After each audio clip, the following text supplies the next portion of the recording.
What's up, guys? Continuing on with the CD collection, we are on part 51, still in the E section. So we're just going to keep on knocking these off each Sunday, and we'll get through this entire collection at some point. First up, just going to jump right into it. We have a band out of California. This is Endless Blizzard. This is one of those blackmetal.com releases that I tend to mention sometimes. Blackmetal.com kind of is one of those labels that has put out some killer stuff, and then they have some stuff that is not good at all. And it's very rare that they have something that's just kind of in the middle of the road. And for me, this album is just kind of in the middle of the road. This is Endless Blizzard with Remember Your Death. Went blank there for a second. With a name like Endless Blizzard, you would think this band would be from the north, especially with it being U.S. black metal. You would think it would be somewhere close to the border to Canada, but it's not. It is actually from California, as I said. But there's some heavy Leviathan um, influence going on in this as well. But decent stuff there. It's not something great. It's not something bad. It's just kind of middle of the road for me. Next up, we have there's going to be a lot of black metal in this particular section, as you will see. Next up, we have a Black and Doom band out of Germany. This is their only full length that came out in 2016. This band is called In Loss, and the name of the album is Im Fallen Verfallen. Yeah, it is German, so excuse my poor pronunciation there. The album art is very dark, so you're going to have to kind of bear with that glare on it there. Saying that this is a blackened doom metal project is not doesn't really give you an idea of what you're getting into with this, because there are a lot of other elements going on in this as well. The vocals are almost like this military um, chant style vocal. There are some acoustic passages that kind of interrupt. I could have done without them at some points, but I don't know. It's kind of weird. I do like this album as a whole. It is very different than what I was expecting when I first got into it. From that album artwork, I thought I was getting into something that was a bit more atmospheric black metal, possibly depressive black metal, but this is very black and doom type stuff, and it has, I don't want to say industrial moments, but it almost feels that way just because there's some very strong military themes going on, and the vocals lend themselves to that general idea quite often as well. Next up, sticking with Germany and black metal, we have Insteel, and this is their fourth full length, their Führer. Um, th- Speaking of, uh, this is a promo copy, and it's kind of funny now looking at the state of CD collecting as opposed to 2006, even when this came. I believe this came out in 2006. This was like a free promo that they were kind of giving out in this plastic sleeve and little cardboard slipcase here. And now you can pay full price for an album sometimes and get the exact same packaging. So the state of CD collecting is kind of in shambles. But this one's pretty good. Definite, probably my favorite in steel release. They have quite a few under the belt. They're one of those bands for me that is fairly good at a lot of things, but they just never uh, expand on them. They have their hand in a bunch of different areas and different little facets of black metal without ever just becoming like expertly crafting their style one particular way. So everything's just kind of all right. This album came in a Season of Mist, I think, grab bag at one point, and I did not like this one very much at all. This is the only other one that I own. This is their last full length. This is in steel with Capitulation 2013. I mean, it's not bad. They do go a bit more of a melodic style on this release. The digipack on this is in absolute shambles. I'm not sure what happened to it there, but it's ripped, but it's definitely not from being played. So I'm not quite sure. Maybe the dog got a hold of that one several years ago. There were some digipacks and some CD cases that she tore up at one point. So this could have been collateral damage with those that I just didn't see at the time. Next up, this is actually one of my favorite pieces in my entire collection. This is Epinephrines with the first press of their debut album entitled The Inward Cold. I should have known that.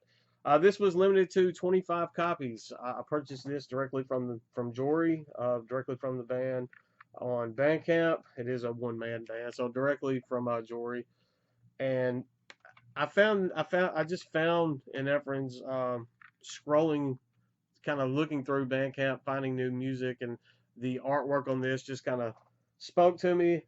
They say, not to judge an album by its cover, but that's what drew me in. I mean, I was feeling some atmospheric black metal that day, and I absolutely fell in love with this release. It remains my favorite release from Epinephrines to this point. This was released back in 2016. As I said, there were only 25 copies of this in the original first press. I don't think my camera will pick it up, but over here it is hand numbered. This is number 7 of 25, so it makes me feel good that I was like the 7th person to kind of stumble upon Epinephrines and enjoy them enough to purchase a physical copy. I think they went on to do I think 2 or 3 more presses of this particular album after that, and a vinyl pressing that they had to keep pushing the numbers up because the demand grew that much. It's one of those bands that you kind of latch on to just from the fact that you found them that early. It's like, hey, that was my band before anyone else knew it. So for me, that's just one of those pieces of my collection that I'll never part with. It is definitely one of my favorite pieces in the collection. I have the second full length entitled In the Hours Beneath. This is also a first press on this. As you can see, Jory signed this one as well. This one was hand numbered number 47 out of 200. So very excited to have both full presses, first presses of both of these. Even I still have the little thank you note that he wrote with this one and the sticker that came with it. I just kept it all in with the album. I'll take it out to show the inside of the case. I love this album as well. I love everything that this band has put out. So there's the back. Of course, I already showed the back because I showed the number, but you got to see it again. So, and then we have the third full length. This one was picked up and released by Marty over at Vine Room Recordings. This one is entitled The Bleakness of Our Constant. This is the last full length that Epinephrines has put out. I hope to hear some more from the project in the future. I know he's got his hand in some other projects and bands at the time, but I would like to hear some more from Epinephrines in the near future.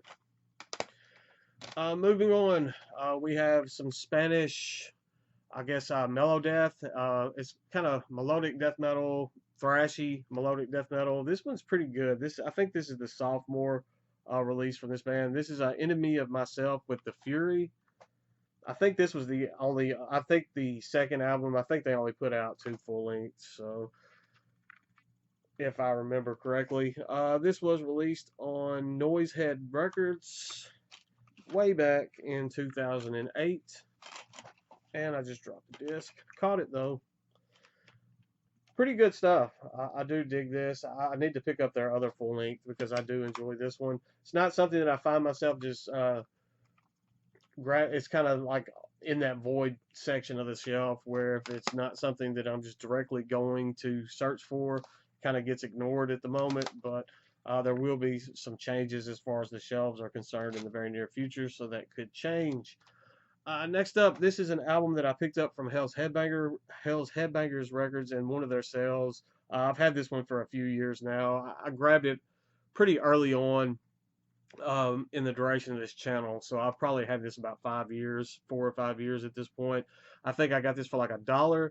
It did not come with a CD case when I got it, so it's in a repurposed case. But this is Energy Vampires with their self-titled demo. This is the 2007 repress on Shadow Kingdom Records. I believe the original demo came out in 1991. Has some bonus tracks on here as well that were some of the earlier material. Came out in the late 80s. Energy Vampires is kind of traditional heavy metal, power metal. It has a very unpolished feel going on. Very, you can tell that it's dated, but it's still enjoyable. I do like this quite a bit. It was definitely, I think I got this for like $1, so it was definitely worth the dollar and the extra jewel case that I had to put into it. But what can you do? Next up is a band out of Tennessee. They are out of Nashville, I believe. This is kind of technical, melodic death metal, blackened death metal. This is Enfold Darkness with their debut, Our Cursed Rapture. This is my favorite full length from Enfold Darkness, maybe just because it was my introduction to them, and it just kind of has maybe some nostalgia feel going on. So this came out back in 2009. I was really into this kind of style of death metal. This came out on Sumerian Records, so there were a lot of deathcore bands that I was listening to at the time that were um, on the same label when this came out. So I thought that was cool that a Tennessee band was on that label, and I picked that up. And then I have their second full length entitled Adversary Omnipotent. This one leans farther into the technical mellow death style. This one's pretty good. I know it's got some dog hair stuck to the top there. I know a lot of people enjoy this one. This one's kind of highly thought of as a better full length than Our Cursed Rapture, but I think I just like the first one. As I said, just from a nostalgia standpoint, I think I like it a bit more, but I do enjoy both of these full lengths quite a bit. Next up, this one came out last year. I believe it came out last year. This is Enforced with Kill Grid. Thrash metal, crossover thrash, just some gnarly stuff. This came out on Century Media. It did come out last year. At this point, time is just flying so fast. I can't, like, stuff that came out last year, stuff that came out in 2020 to me still feels like last year at times. So, but Enforced, that's a pretty nasty album there. If you haven't checked that one out, you definitely need to do yourself a favor and check out Kill Grid. Next up, we have some more mellow death. This came out in 2006 on Crash Music. This is Forsaken with Sinner's Intuition. This one is pretty good. I believe this is their second full length. They had one that came out prior to this that I think I liked a little bit more, but this is the only one that I have in my collection. I do need to find that debut at some point and get it into the collection. I do like this. I can't remember where this band is out of. Looks like Illinois, so that's some U.S. mellow death. For some reason, part of me was wanting to say Sweden, and I would have been way off. So I'm glad I did not say that. But killer stuff there for Forsaken. I definitely want to get my hands on that other full length. Next up, this is I got this one in a Season of Mist grab bag, and yeah. This is Engel with Threnody. This is kind of new metal type stuff, but like 2010 new metal. So kind of take that how you want. I don't remember where this band is from. I don't own anything else from them. Judging from this, I probably won't own anything else from them. I'll have to go back and revisit. I don't want to just run it completely into the ground because it's obviously still in the collection for a reason, but it has been probably at least a couple years since I've listened to this. I don't think I listened to it very much. If it's on the shelf, it at least got 2 spins, but I don't remember much about it except it was just kind of new metal, and it just wasn't doing it for me at the time. So at some point I had to revisit that and then readdress whether I want to rehome it or what I want to do with it. I've got 2 of the same CDs, so I'm going to move. I didn't want you to think I was just trying to hide something that I was embarrassed of or something. This is and guttural slamectomy with glam, not slam.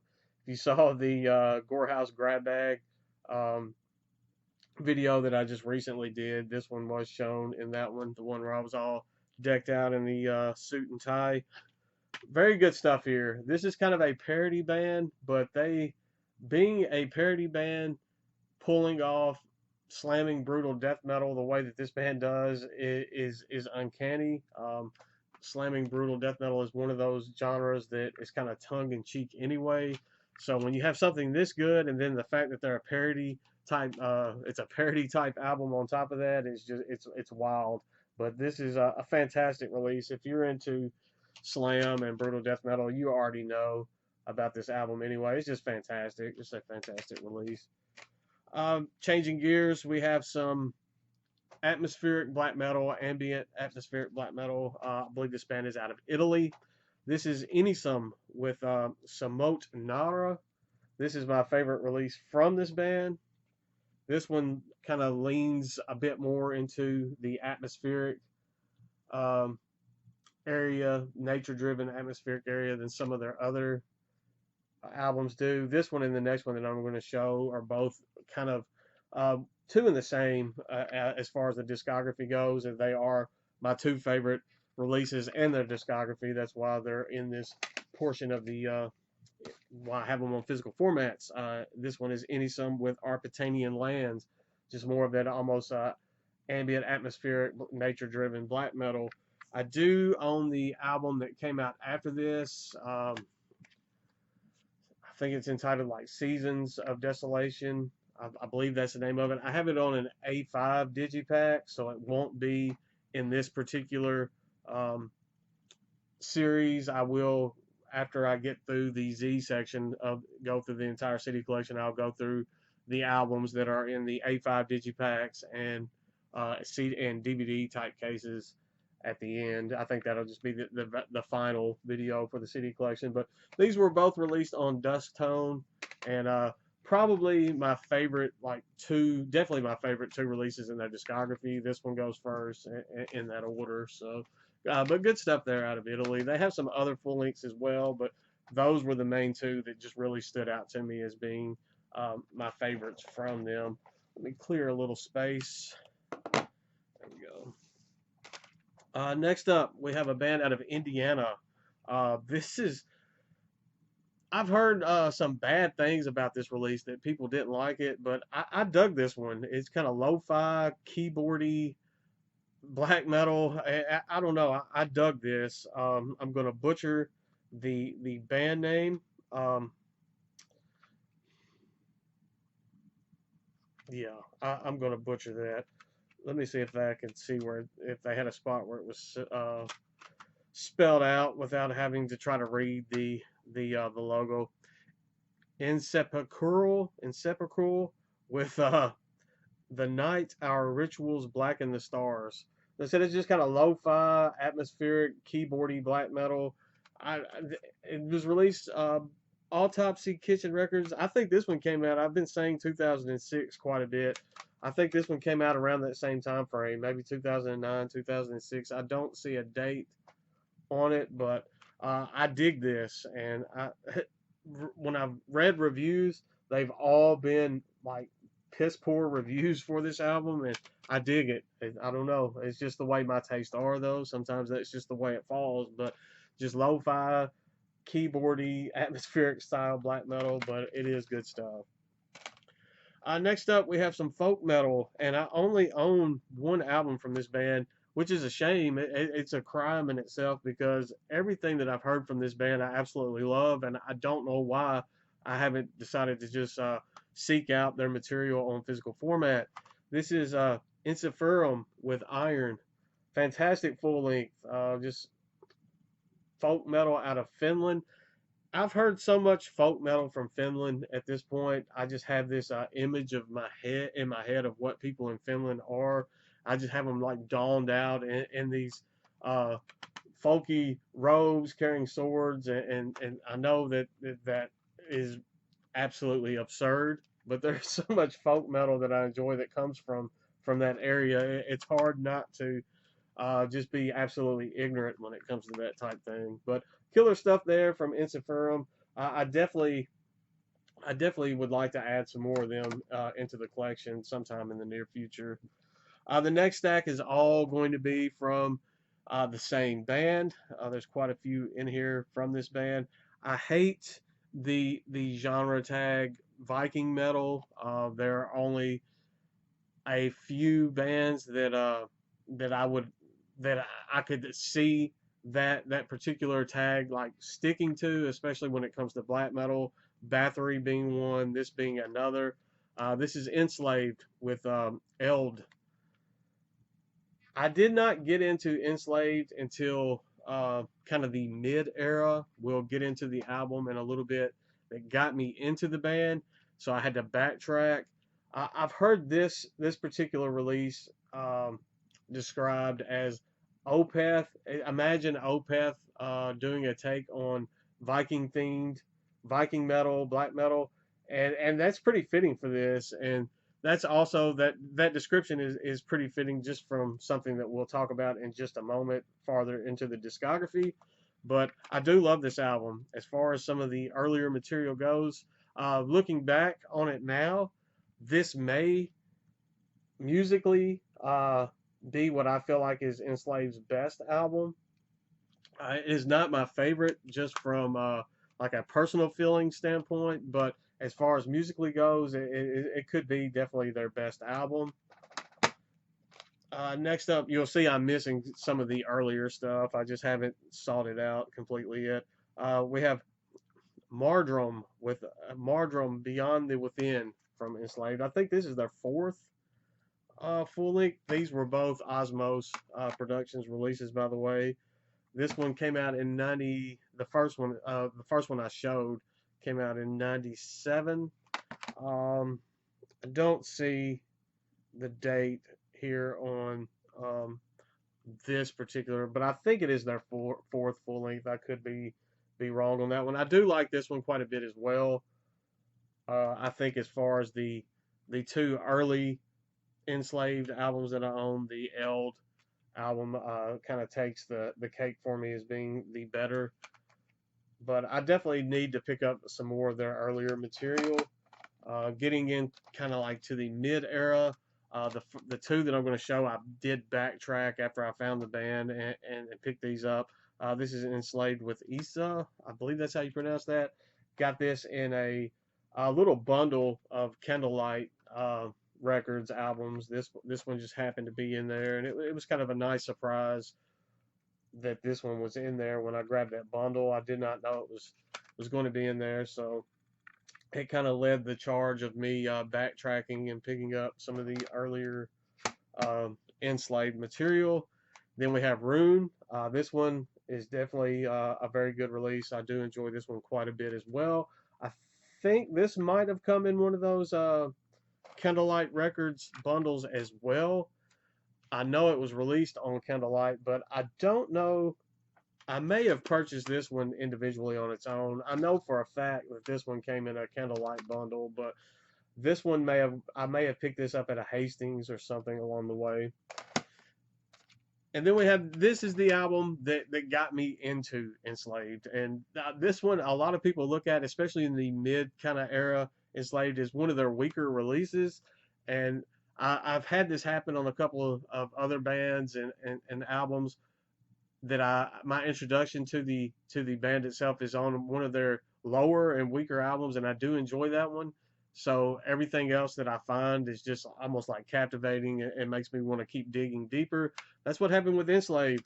This is Vertebrae, and I was talking about earlier that uh, especially with the Eld album, it was like Opeth decided to do Viking metal. Well, I found Enslaved because I saw them on tour with Opeth. I had heard Enslaved, and I just never really sought out and checked them out. I believe it was on the Watershed Opeth tour that they were opening for Opeth, and I really dug their set. Picked up this album at the time, and I absolutely fell in love with them. So, while this is not the by far not musically their best output. It is one of my favorites in the collection just because it is kind of one that I have the memories tied up between the concert and everything. I met a couple of the guys of the band after the show, got pictures with them and stuff, and it's just this was my introduction to them, and I had such a good time at the concert and listened to this album. It was the only one that I owned at the time after the show, so it kind of got wore out. And yeah, so here we are talking about enslaved still to this day. And the follow up to that album was absolutely phenomenal. Axioma, Axioma, Ethica Odini. Yeah, I butchered that, but anyway, this was a killer release. I absolutely love this one, and it was a definite great follow up to Vertebrae. Even the disc on the inside looks very similar, but it was this is what got me in. This one came out next and absolutely hooked me in. So good stuff there from Enslaved. And then this one is another one that kind of deeps far into them leaving the black metal roots and going their own progressive style. And a lot of people hated this release. This is Ritier, and this came out in 2012. This came out when I was going through a pretty difficult time period where I had a lot of time on my hands and I didn't have much to do but listen to music. And I played this album over and over and over and over. I'm sure this disc itself is wore thin just from the amount of plays that it got. I know the case has been changed a couple times, and there were a lot of people that frowned upon this album, and I loved it. And there are some other albums that came out within this particular time period. It was just kind of when that love affair that I had with extreme music was rekindling. Stuff like this is the reason why I'm doing videos today. Had it not been some of these albums and me having those during that time and just spending hours and hours and hours listening to music and finding groups of people that were like-minded and listening to the same stuff that I was, then this channel may have never been. Then I have the one that followed up after that, End Times. I did like this one pretty good. It was a bit of a step back for me compared to some of their other material, but as I said, at this point we're like head over heels into the progressiveness that Enslaved has just embraced. I didn't pick up the one after that. I think it was just entitled E, but I did pick up their newest. This came out in 2020, titled Utgard or Utgard. I know a lot of people didn't like this one at all. I kind of dug it. See, the back artwork is upside down, but there we go. I know a lot of people were kind of iffy on this one. I dug it for what it was. Definitely not my favorite Enslaved, but at this point, it's just kind of like that. How the parallels between them and Opeth, it's kind of uncanny, especially considering the way that I found this band, but how progressive they've gone. They haven't gone just a full-fledged progressive band like Opeth has, but they have definitely embraced some progressiveness going forward in their music. And that did turn some people off on this one, but I do enjoy that one as well. Some death metal. There was some death metal in this section. This is a band that I saw play with Skinless. I saw this band live back in 2000. This album came out in 2000. It is the only full length. This is Enter Self with Awaken and Agony. It sounds just like it came out of the late 90s, early 2000s. It's got that old school death metal sound, a little bit of brutal fused in with this. I mean, it sounds like a band that would be opening for Skinless back in 2000. This band was out of Knoxville here in Tennessee, and I dug it. I had forgotten all about them, and I saw one day something had me kind of reminiscing on old concerts that I had been to, and this band was brought up and mentioned for some reason, and I had to go out and hunt down a copy of their full length. And then the last two are from the same band. It is a black metal band out of New York. This is Atmospheric, kind of a raw, harsh atmospheric style. I'm gonna butcher this band name. In in Thorpe Tongue, and this is their demo entitled "A Forming Void." This is a phenomenal EP. It is 5 tracks, but it's fun. I love this release. This is what drew me in. I found them on Bandcamp as well, and once I heard this one, I was excited to hear anything else from this project. The only other thing that I think that they put out was the full length, and I think this came out in 2016 ish. And this one is entitled "At At Iron Deck." At Iron Deck. I think that's the name of like some mountains or something in that area. There you go. Just in case I pronounced it wrong, there's the title. This one is 6 tracks, has a bit longer running time than the demo. I do like the Forming Void release a little bit more. This one, it seems like the production changed up on it, or so. It's kind of hard to explain, but I mean, they they almost tried to pull off a raw sound, the same raw sound with a more crisp production. It just something felt a little off for me on this particular release. But A Forming Void was absolutely phenomenal. This one is not bad. It's just something on the production just kind of irked me a little bit with this one. So, but that's all for this video.